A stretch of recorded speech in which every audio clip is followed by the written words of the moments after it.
राधे राधे, जय श्री कृष्णा। आप सभी के ऊपर देवों के देव महादेव और माता पार्वती जी का आशीर्वाद हमेशा बना रहे। आपका दिन अच्छा निकले, आपका समय अच्छा निकले। आइए अब हम सावन मास के महात्म्य का आगे का अध्याय सुनते हैं। नंदीश्वर बोले कि हे सनत कुमार जी, अब परमात्मा शिव के सुनट नर्तक नामक अवतार को सुनो। जब हिमाचल की पुत्री कालिका देवी पार्वती वन में जाकर शिवजी को पाने के लिए पवित्र तप करने लगी तो उनके सुंदर तप से प्रसन्न हो महादेव जी उनके भाव की परीक्षा करने और वर देने के लिए उनके पास उस वन में गए। वहां उन्होंने पार्वती जी को अपना स्वरूप दिखाकर वर मांगने के लिए कहा। उनके ऐसा कहने और उनके उत्तम रूप को देखकर वे हर्षित हो प्रणाम करके देवी बोली कि हे देवेश, यदि आप मुझ पर प्रसन्न हैं, मुझे वर देना चाहते हैं, तो हे ईशान, आप मुझ पर कृपा करके आप मेरे पति होइए। हे प्रभु, आपकी आज्ञा से अब मैं अपने पिता के घर जाती हूँ। आप भी मेरे पिता के पास जाइए और अपने शुभ यश को कहकर उनसे मुझे मांगिए, जिससे मेरे पिता का गृहस्थ धर्म सफल होवे। जब वे स्वीकार कर लेवे तो देवों के कार्य सिद्धि के लिए यथाविधि मेरे साथ विवाह करिएगा। इस प्रकार आप मेरा मनोरथ पूर्ण करिए। हे विभो, आप सर्वदा विकार रहित भक्त वत्सल नाम वाले हैं और मैं तो सर्वदा से आपकी भक्ता हूँ। जब पार्वती ने ऐसा कहा तब शंकर जी ने तथास्तु कहकर कैलाश की यात्रा करी। पार्वती अपने पिता के घर गई। पार्वती का आगमन सुनकर मैना पार्वती सहित हिमाचल अपनी पुत्री को पहले ही देखने पहुंच गए और उसका स्वागत किया, महो उत्सव किया। मैना और हिमाचल ने ब्राह्मणों को बहुत सा दान दिया, वेद ध्वनि पूर्व मंगलाचार कराया। जब एक दिन हिमाचल गंगा स्नान को गए थे तो इसी अवसर पर सुंदर नट नर्तक का वेश धारण करके शिवजी मैना के पास गए। उनके बाएं हाथ में लिंग और दाहिने हाथ में डमरू विराजमान था, जो लाल वस्त्र पहने पीठ पर गुदड़ी डाले थे। ऐसा नट का रूप देखकर शिवजी बड़े आनंद के साथ मैना के आंगन में आकर अनेक प्रकार के नृत्य और गान करने लगे। वे अपने सींग और डमरू की बड़ी ध्वनि के साथ बजाते अनेक प्रकार के मनोहर लीलाओं को करते रहे, जिन्हें देखने के लिए सारे नगर के नर नारी सहसा वहां आ पहुंचे। सबको शिवजी ने अपने मनोहर नृत्य और गान से वश में कर लिया। मैना प्रसन्न हो शीघ्र ही स्वर्ण के पात्र में रत्नों को भरकर स्वयं ही देने के लिए आई, परंतु शिवजी ने उन रत्नों को लेने से इनकार कर दिया और भिक्षा में पार्वती जी को मांगा और फिर नाचने और गाने लगे। नट नर्तक के इन वचनों को सुनकर मैना क्रोधित हो गई और उसे अपने वचनों से ताड़ित कर घर से निकलने के लिए कहा। इसी समय हिमाचल भी गंगा से लौट आए। आंगन में भिक्षुक को देखा तथा मैना से सारा वृतांत सुनकर वे कुपित हो गए और अनुचरों को आज्ञा दी कि इस भिक्षुक को घर से बाहर निकाल दो, परंतु कई प्रयत्न करके भी कोई उसे बाहर न निकाल सका, क्योंकि वह भिक्षुक अपनी अनेक लीलाओं में चतुर और अनंत प्रभाव वाला था। वह तत्क्षण ही गिरिराज को विष्णु रूप में फिर सूर्य रूप में पार्वती के साथ हंसते हुए अपने सुंदर तेज में दिखाई पड़ा। उन दोनों से भिक्षा रूप में पार्वती को मांगा और कुछ ग्रहण नहीं किया।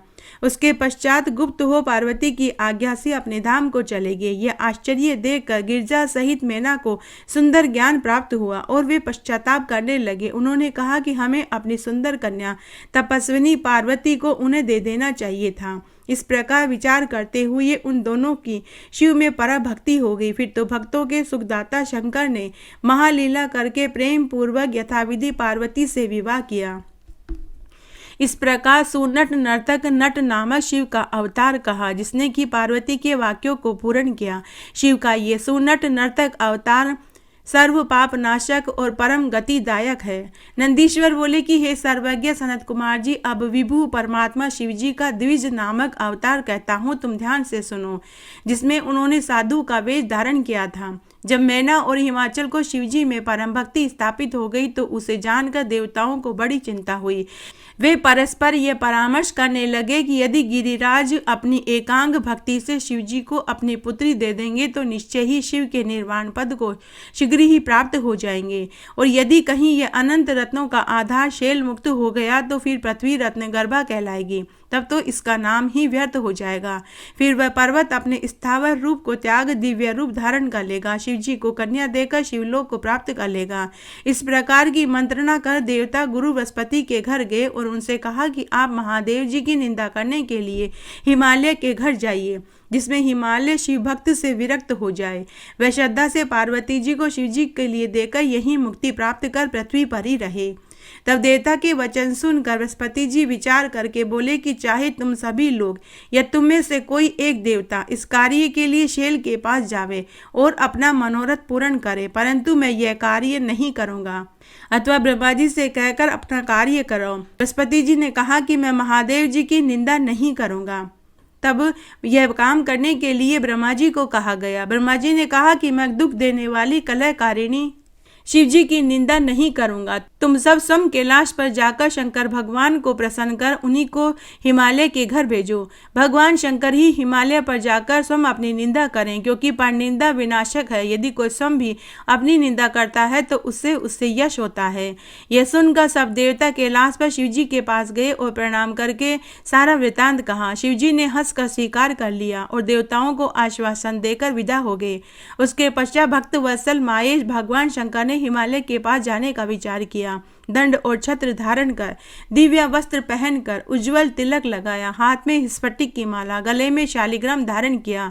फिर भक्ति पूर्वक विष्णु नाम जपते हुए साधु वेश धारण कर ब्राह्मण रूप में हिमालय के घर गए।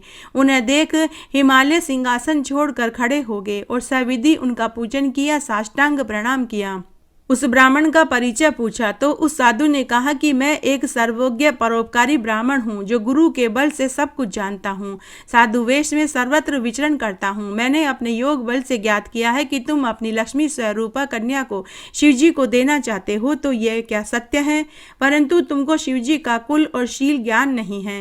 हे नारायण कुलोत्पन्न शेल, तुम्हारी यह बुद्धि कदापि मंगलदायक नहीं है। पहले तो यह देखो कि उसके एक भी बांधव नहीं है, फिर तुम अपने भाई मैना से पूछो, पार्वती से नहीं। रोगी को औषधि अच्छी नहीं लगती, उसे सर्वदा कुपत्य ही भाता है। पार्वती के दान रूप कर्म में उपयुक्त पात्र नहीं है। इसका तो नाम सुनते ही लोग तुम्हारी हंसी उड़ाएंगे, क्योंकि यह शिव तो सर्वदा आश्रमहीन, एकाकी, विरूप, अव्यय, शमशानवासी, विकट सर्पधारी दिगंबर है। वह तो सर्वदा शरीर में धूली लपेटे हुए रहता है, सब आश्रमों से भ्रष्ट हुआ अपने गले में बड़े बड़े सर्प लपटाए रहता है। ऐसा कहकर लीला विशारद शिवजी चले गए। मैना सहित हिमाचल की बुद्धि विपरीत हो गई। अब वे विचार करने लगे कि हम क्या करें। उसके बाद भगवान शंकर ने भक्तों को हर्षदायक महान लीला कर देवताओं का कार्य सिद्ध किया। जो इस आख्यान को पढ़ता और सुनता है उसके पापों का नाश होता है तथा ये स्वर्गदायक, आयुवर्धक, कल्याणदायक है। नंदीश्वर बोले कि हे सर्वज्ञ सनत कुमार, अब परमात्मा शिव का विभु अश्वत्थामा नामक अवतार सुनो। देव ऋषि बृहस्पति के पुत्र भारद्वाजी और भारद्वाजी से अयोनिज द्रोण नामक पुत्र पैदा हुआ, जो धनुषधारियों में श्रेष्ठ, महाशूरवीर, महातेजस्वी, सर्वशस्त्र विशारद, जिसे लोग धनुर्वेद वेद में भी निष्णात कहते हैं। वे बलवान द्रोण अपने बल से कौरवों के आचार्य हुए और उनके मध्य में 6 महारथियों से भी विख्यात हुए। इन द्रोणाचार्यों ने कौरवों की सहायता के लिए शिवजी का उद्देश्य कर पुत्रार्थ हेतु बड़ा तप किया। भगवान शंकर प्रसन्न हो द्रोणाचार्य के आगे आए और उन्हें देख द्रोणाचार्य प्रसन्न हुए। फिर हाथ जोड़कर नमस्कार कर प्रार्थना करने लगे। उनकी स्तुति और तप से प्रसन्न हो भक्त वत्सल भगवान शिव ने संतुष्ट हो वरम ब्रूहि कहा। इस पर अत्यंत नम्रता से द्रोणाचार्य ने कहा कि हे नाथ, अपने अंश से पैदा होने वाला सबसे अजय और महाबली पुत्र मुझको दीजिए। शिवजी तथास्तु कहकर अंतर्ध्यान हो गए। द्रोणाचार्य ने घर आकर प्रेम पूर्वक सारा वृत्तांत अपनी पत्नी से सुनाया। फिर तो समय पाकर सबको संहार करने वाले शिव के अंश से द्रोण को एक बलवान पुत्र पैदा हुआ। उस पुत्र का नाम अश्वत्थामा हुआ। वही महाबली अश्वत्थामा महाभारत के रण में पिता की आज्ञा से कौरवों का सहायक हुआ। फिर तो उसी महावीर विद्वान अश्वत्थामा का बल पाकर कौरव इतने अजय हो गए कि संपूर्ण पांडव उन्हें जीतने में समर्थ न हो सके। तब कृष्ण का उपदेश पाकर अर्जुन ने दारुण तप कर सब अस्त्रों को प्राप्त किया और उन्हें समर में जीता। शिव जी के अंश से उत्पन्न होने के कारण अश्वत्थामा इतना वीर हुआ कि उसने यत्न पूर्वक रक्षित पांडवों के पुत्रों को मार डाला और कृष्ण आदि भी उसके बल को न रोक सके। परंतु जब पुत्र शोक में व्याकुल अर्जुन रथ पर चढ़कर कृष्ण जी के के साथ चला तो उसे आता देखकर अश्वत्थामा भाग चला और अर्जुन पर अपना ब्रह्मास्त्र नामक अस्त्र छोड़ उसे मारा, जिसके प्रचंड तेज से दिशाएं व्याप्त हो गई। प्राणों पर आपत्ति देख उसने श्री कृष्ण से उसके निवारण का उपाय पूछा तो कृष्ण भगवान ने कहा कि अश्वत्थामा का यह महा दारुण अस्त्र है, जिसके सामने घातक कुछ नहीं। अब इसका यही उपाय है कि तुम अपने प्रभु शंकर का स्मरण करो, जिन्होंने कार्य करने वाले तुम्हें भी अपना बड़ा अस्त्र दिया है। उसी शिव अस्त्र से इस तीव्र अस्त्र के तेज को नाश करो। ऐसा कहकर श्री कृष्ण सहित अर्जुन शंकर का ध्यान करने लगे। अर्जुन ने भी शिवजी का स्मरण कर जल का स्पर्श कर प्रणाम करके अपना शैवास्त्र छोड़ा। यद्यपि ब्रह्मास्त्र अस्त्र निष्फल किया जाने वाला न था, तथापि शैवास्त्र के तेज से शांत हो गया। तब अश्वत्थामा ने इस संसार को पांडवों से सर्वदा रहित कर देने से अभिप्राय से उस अस्त्र को उत्तरा के गर्भगत बालक पर उसका नाश होने के लिए चला दिया। श्री कृष्ण जी समझ गए। उन्होंने अपना सुदर्शन चक्र भेज उत्तरा के गर्भ की रक्षा करी। शिव जी की आज्ञा से गर्भ को कुछ आघात न पहुंचा। शैवराज श्री कृष्ण ने सब पांडवों को ब्राह्मण श्रेष्ठ अश्वत्थामा के चरणों में गिरवाया। अश्वत्थामा प्रसन्न हो कृष्णा सहित पांडवों को अनेक वर देने लगा। इस प्रकार महेश्वर प्रभु ने द्रोणी रूप से पृथ्वी पर अवतार लेकर यह परम लीला रची। संपूर्ण सिद्धिदायक शिवजी का अश्वत्थामा नामक अवतार तुमसे कहा। जो मनुष्य इस महात्म्य को भक्ति पूर्वक सुनता है, कीर्तन करता है, उसके सभी मनोरथ पूर्ण होते हैं और अंत में वह शिवपुरी को जाता है। नंदीश्वर बोले कि अब शिवजी के उस किरात नामक अवतार को सुनो, जिन्होंने शुकर को मार अर्जुन को वरदान दिया। जब श्रेष्ठ पांडवों को दुर्योधन ने जुओं में हरा दिया तो वे अपने साध्वी द्रौपदी को साथ ले द्वितयन में जाकर सूर्य से प्राप्ति स्थली पर अपना जीवन सुखपूर्वक व्यतीत करने लगे। तब दुर्योधन ने पांडवों को कष्ट देने के अभिप्राय से ऋषि पुंगव दुर्वासा को उनके स्थान पर भेज एक और कपट किया, जिसमें हजारों विद्यार्थियों को साथ लेकर दुर्वासा मुनि इच्छा अनुसार भोजन मांगने पहुंच गए। पांडवों ने स्वीकार कर लिया, उन तपस्वियों को स्नान के लिए भेज दिया। उसके पश्चात अन्न के अभाव में दुखी पांडव प्राण विसर्जन करने लगे। तब द्रौपदी ने श्री कृष्ण भगवान का स्मरण किया। तभी कृष्ण भगवान वहां उपस्थित हो गए और स्वयं शाक को खाकर उन सबको तृप्त कर दिया। जैसे ही श्री कृष्ण भगवान ने शाक खाया तो दुर्वासा के साथ उनके सभी शिष्यों का पेट भर गया। इस प्रकार श्री कृष्ण ने पांडवों के संकट को टाला। उसके पश्चात पांडवों ने दुर्योधन के गुणों की परीक्षा करने के लिए उनके पास एक भील को भेजा। वह दुर्योधन के पास जा उसके गुणोदयों को जान पांडवों के पास आया। उसने दुर्योधन का गुण सुन पांडव बड़े दुखी हुए। युद्ध का विचार किया, परंतु उपयुक्त समय न जानकर मौन रहे। उसके बाद जटा जूट विभूषित रुद्राक्षधारी भस्म लगाए व्यास जी नमः शिवाय पंचाक्षरी मंत्र जपते उनके सामने आए। पांडवों ने देखा कि व्यास जी शिवजी के प्रेम में मग्न तेज पुंज साक्षात दूसरे धर्म के समान ही शरीर धारण किए हुए थे। व्यास जी को देख पांडवों ने खड़े होकर उनकी पूजा करी, स्तुति करी और अपने को धन्य मानने लगे। पांडवों ने व्यास जी से निवेदन करके उनसे ऐसे उपदेश की याचना करी कि जिससे उनका कष्ट दूर हो जाए। उन महामुनि व्यास जी ने प्रसन्न होकर कहा कि हे पांडवों, तुम कष्ट के योग्य नहीं हो, क्योंकि तुमने सत्य का साथ लिया है, अतः तुम धन्य हो, कृतकृत्य हो। सत्पुरुषों का स्वभाव है कि प्राण चले जाए लेकिन अधर्म का साथ न देवें। हमारे लिए तो तुम और कौरव दोनों ही समान हो, तो भी बुद्धिमानों का धर्मात्माओं में पक्षपात होता ही है। पहले तो इस अंधे धृतराष्ट्र ने ही लोभवश सम धर्म का परित्याग किया और तुम्हारा राज्य अपहरण कर लिया।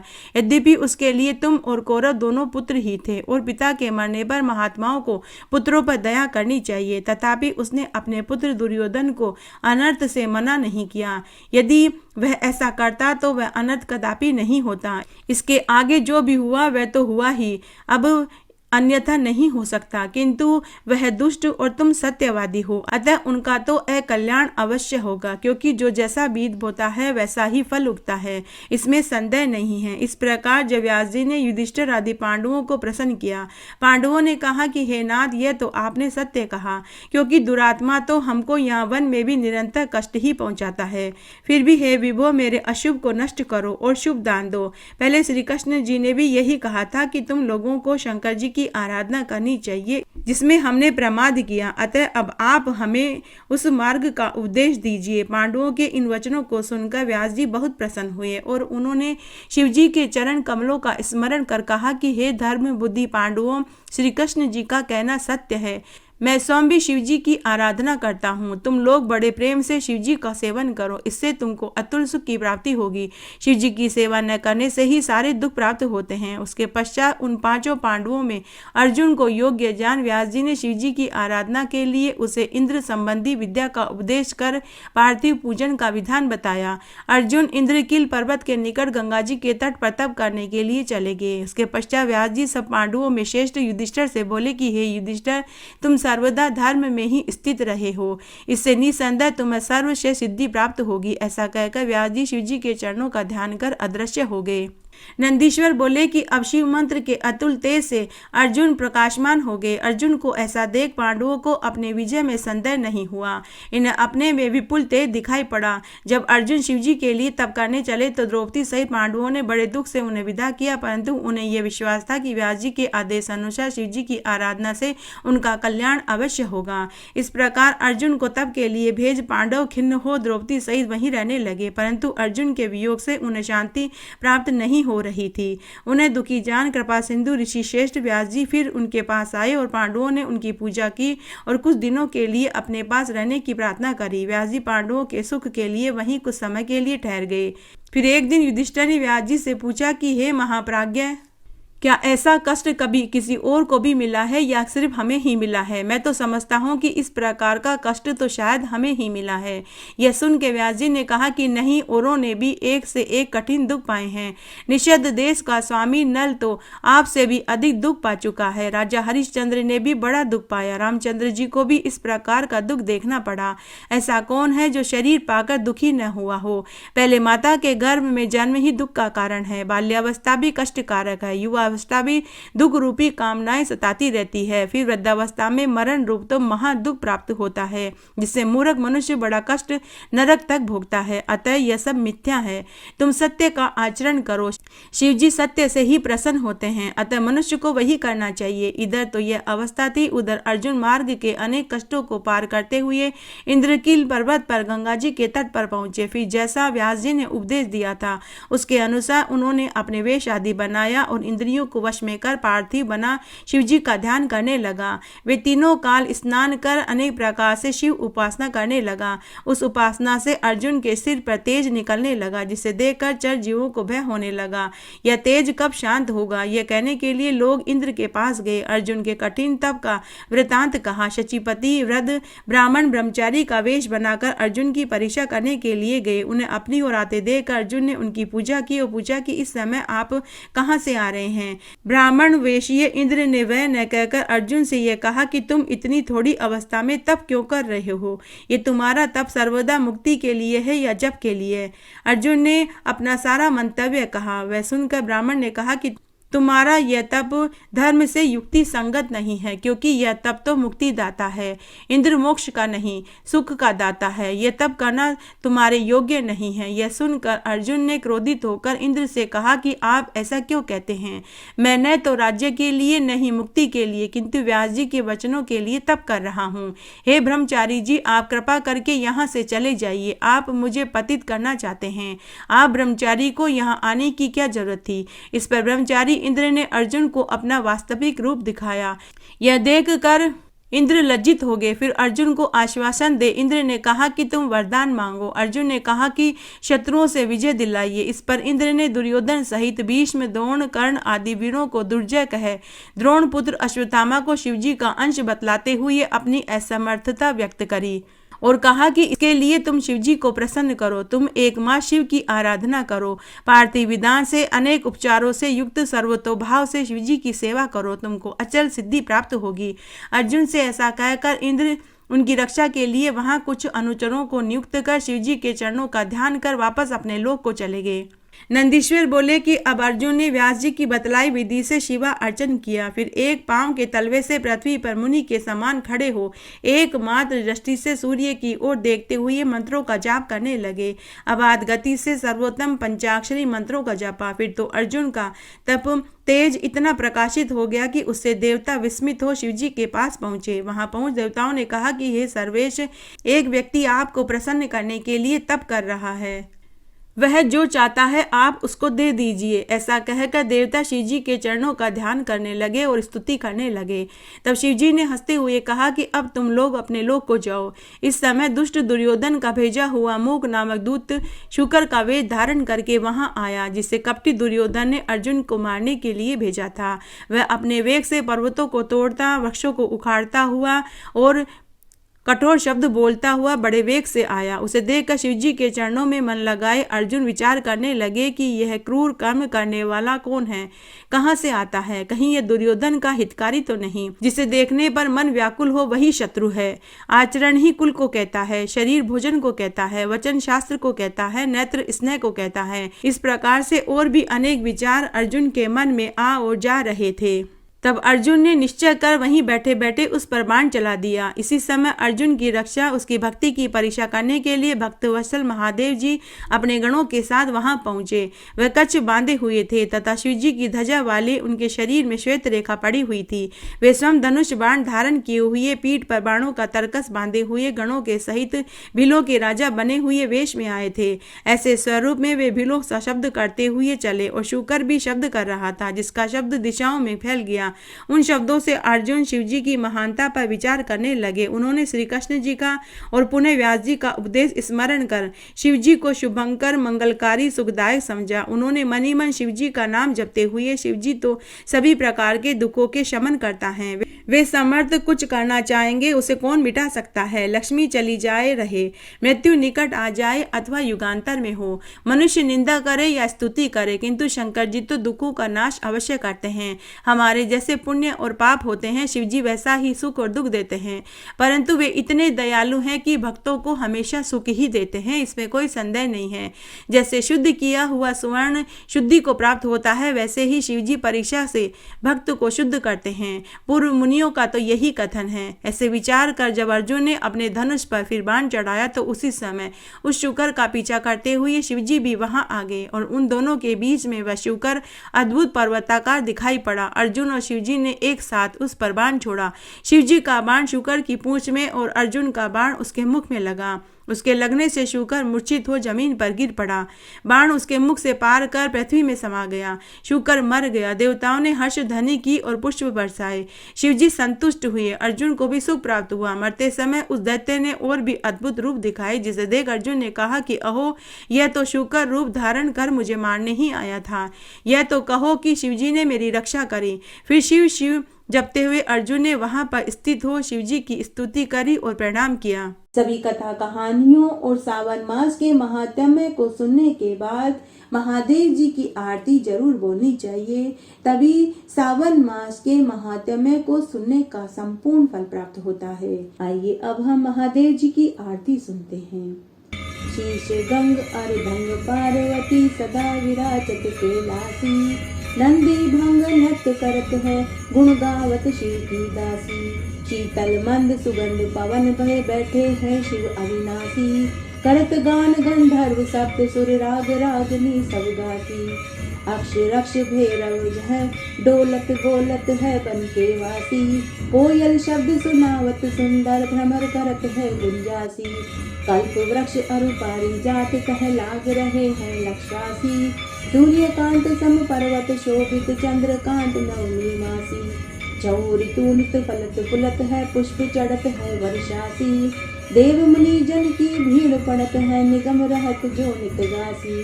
ब्रह्मा विष्णु का ध्यान धरत है कछु शिव हमको फरमासी, रिद्ध सिद्ध के दाता शंकर सदा आनंद के सुख राशि।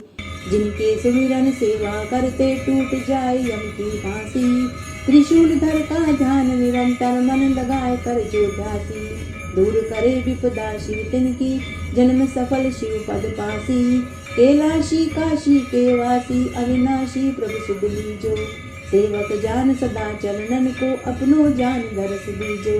तुम तो प्रभु हो सदा सयाने मेरे ओ गुण सब ढकियो, सब अपराध क्षमा कर शंकर किंकर की विनती सुनियो। शीश गंग अर्धंग पार्वती सदा विराजत कैलासी, नंदी भृंग नृत्य करत है गुण गावत शिव की दासी। तुम तो प्रभु हो सदा सयाने मेरे ओ गुण सब ढकियो, कैलाशी काशी के वासी अविनाशी प्रभु सुध लीजो। सेवक जान सदा चरणन को अपनो जान दर्श दीजो। तुम तो प्रभु हो सदा सयाने, मेरे ओ गुण सब दकियो। सब अपराध क्षमा कर शंकर, किंकर की विनती सुनी हो। इस तरह आज हमने सावन मास का यह महात्म्य सुना। आशा करती हूँ यह आपको जरूर पसंद आएगा। मेरे साथ बने रहने के लिए आपका धन्यवाद। आगे आने वाले महात्म्य के लिए भी आप इसी तरह मेरे साथ बने रहें। धन्यवाद।